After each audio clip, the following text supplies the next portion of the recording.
Hello guys, आप लोगों का स्वागत है MKAD एकेडमी यूट्यूब चैनल पर। मैं आशीष मौर्य। आप लोगों को ग्लोब पढ़ाया जा चुका है। ग्लोब हमें उम्मीद है कि आपको पसंद आया होगा, जिसमें देशांतर अक्षांश के बारे में बताया गया था। आज हम लोग पढ़ेंगे मानचित्र कि मानचित्र क्या है। तो हम ऐसे जाने कि जो ग्लोब का बात था कि ग्लोब का हमने पढ़ा था कि एक लघु रूप में प्रदर्शित कर देना क्या कहलाता है, ग्लोब कहलाता है। वही यहाँ पर भी है कि जब हम किसी स्थान या प्राकृतिक नदी, महासागर या पर्वत पठार आदि को हम कागज पर एक लघु रूप में प्रदर्शित कर देते हैं पैमाना के द्वारा, तो वो क्या कहलाता है, मानचित्र कहलाता है। मानचित्र हमारा जो विभिन्न प्रकार के, जैसे हम उदाहरण देते हैं घर बनाने के लिए। जब हम घर बनाते हैं तो वहाँ भी एक मानचित्र की जरूरत पड़ती है कि कौन सा कमरा किधर रहेगा, या क्या कहते हैं बाथरूम किधर रहेगा, किचन किधर रहेगा। यानी हम उसका क्या करते हैं, एक मानचित्र तैयार करते हैं, नक्शा तैयार करते हैं। तो क्या करते हैं, एक पैमाना के माध्यम से हम उसको कागज पर पहले उतारते हैं, इसके बाद हम उसको स्वरूप देते हैं। तो वही हमारा मानचित्र है कि मानचित्र को किसी स्थान या पर्वत पहाड़ आदि को हम जब प्रदर्शित करते हैं पैमाना द्वारा, तो हमारा क्या कहलाता है, मानचित्र कहलाता है। तो हम मानचित्र पहले लिखते हैं। तो आज का हमारा टॉपिक है मानचित्र। और मानचित्र को क्या कहते हैं,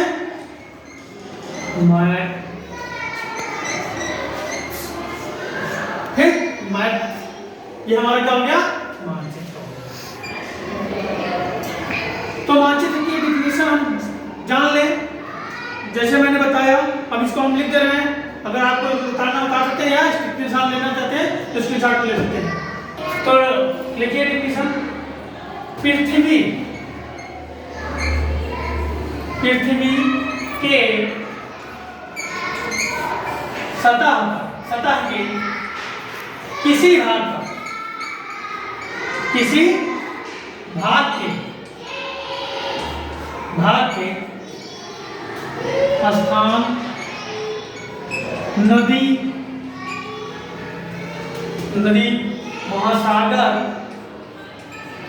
महासागर, पर्वत, पठार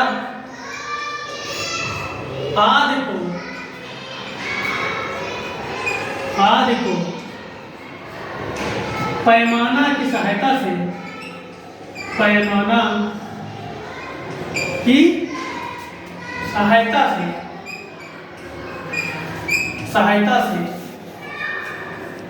एक लघु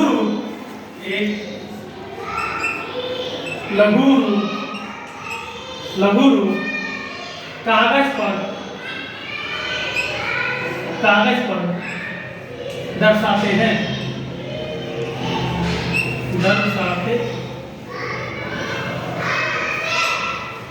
हैं। यानी कि मानचित्र क्या है, पृथ्वी की सतह के किसी भाग के स्थान, नदी, महासागर, पर्वत, पठार इत्यादि जो भी है, क्या है, पैमाना की सहायता से एक लघु रूप पर कागज पर हम क्या करते हैं, प्रदर्शित करते हैं। उदाहरण मैंने जैसे अभी बताया घर के मकान का, कि हम घर के मकान में क्या करते हैं, एक लघु कागज पे लघु रूप बनाते हैं। हम पूरी बिल्डिंग तो नहीं बनाते, उसमें एक लघु रूप बनाते हैं।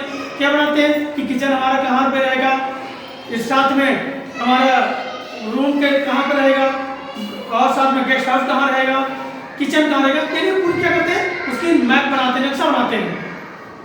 तो वही हमारा है, उसको हम दर्शा देते हैं कागज में। तो वही हमारा क्या कहलाता है, मानचित्र कहलाता है। अब मानचित्र के प्रकार। तो मानचित्र के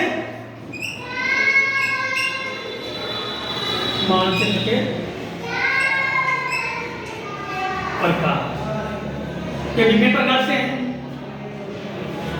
मानचित्र जो है विभिन्न प्रकार के हैं, जिसमें हम जान लेते हैं एक नंबर 1 पर भौतिक मानचित्र। भौतिक मानचित्र। दूसरा क्या है, राजनीतिक मानचित्र, राजनीतिक हो गया। तीसरा क्या है? थीमेटिक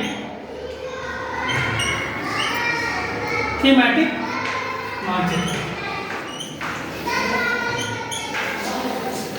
यानी क्या है? ये तीन हमारे क्या हो गए? मानचित्र हो गए। ठीक, अगला क्या होता है? भौतिक मानचित्र। मानचित्र क्या है?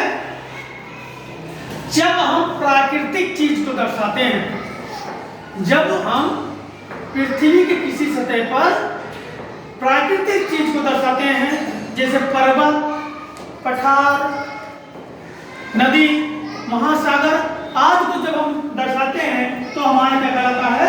भौतिक मानचित्र कहलाता है। वहीं पर जब हम राज्य, नगर, गांव आदि को जब हम प्रदर्शित करते हैं एक पैमाना की सहायता से, तो क्या कहलाता है? राजनीतिक मानचित्र। थीमेटिक मानचित्र, ये जो थीमेटिक मानचित्र होता है, ये विशेष जानकारियां देता है। विशेष जानकारी मतलब कि ये पार्टिकुलर एक विषय, एक चीज का टॉपिक पे बनता है। जैसा कि हमने बाहर उदाहरण लिया था घर का मैप, एक मैंने एक उदाहरण लिया था घर का मैप। तो ये विशेष यानी घर का मैप है तो क्या करेगा? घर का ही मानचित्र वो पूरा बनाएगा, घर के ही बारे में पूरी मानचित्र रूपरेखा तैयार करेगा। या अभी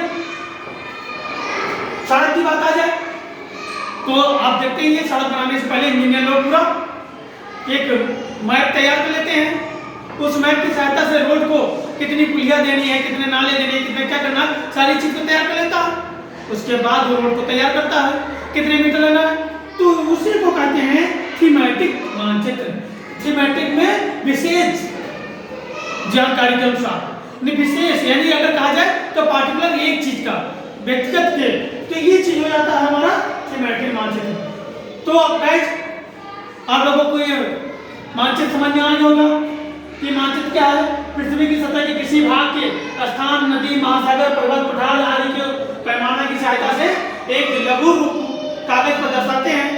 ठीक है, फिर मानचित्र के प्रकार भौतिक मानचित्र, राजनीतिक मानचित्र और थीमेटिक मानचित्र। अब आता है मानचित्र के घटक। अब क्या आता है? मानचित्र का घटक। तो हम इसको पहले रख कर देते हैं नीचे वाला, तो ये भी थोड़ा सा देख लेते हैं।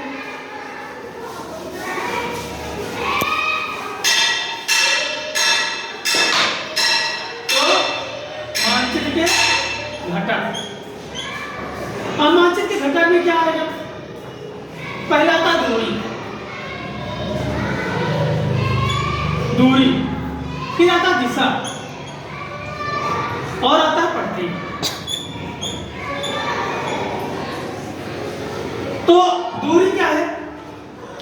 जैसे अभी मैंने मकान की बात किया तो मकान में 5-10 मीटर का मकान बनाना है, 10 मीटर लंबा, चौड़ा। तो हम इसको क्या करेंगे?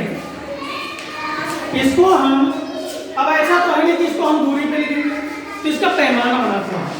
पैमाना क्या बनाते हैं? पैमाने से कि 1 सेंटीमीटर में कितने किलोमीटर, 1 सेंटीमीटर में कितने किलोमीटर, इसका एक पैमाना बना लेते हैं, उसी हिसाब से हम दूरी तय करते हैं। दूसरा हमारा था दिशा। तो दिशा हमने अभी बताया ही, दिशा क्या होता है? दिशा एक मैंने पूरा चैप्टर लिया था, पूरा एक क्लास लिया था चैप्टर इसका। फिर एक प्रतीक आता है।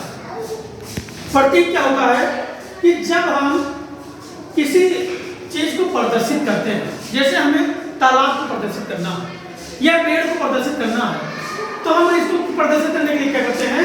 उसके चिन्ह के माध्यम से, प्रतीक के माध्यम से प्रदर्शित करते हैं। न कि वो वही तालाब बना देते हो या वो वही पेड़ बना देते, ऐसा तो नहीं करते। एक प्रतीक दे देते हैं। ये तालाब का मैंने क्या कर दिया? ऐसे एक घेरा बनाया, उसमें अलग अलग भर दिया, ये क्या हो गया? तालाब हो गया। अगर पेड़ का है तो पेड़ का हम क्या प्रतीक बना दिए कि ये हमारा है, ये हमारा क्या है? पेड़ है। तो एक प्रतीक चिन्ह बना के उसको हम प्रदर्शित करते हैं। तो ये हमारा था मानचित्र। तो गाइस आप लोगों को कैसा लगा ये कमेंट के माध्यम से जरूर बताइएगा। साथ में लाइक कमेंट करना ना भूलिए। जय हिंद जय भारत।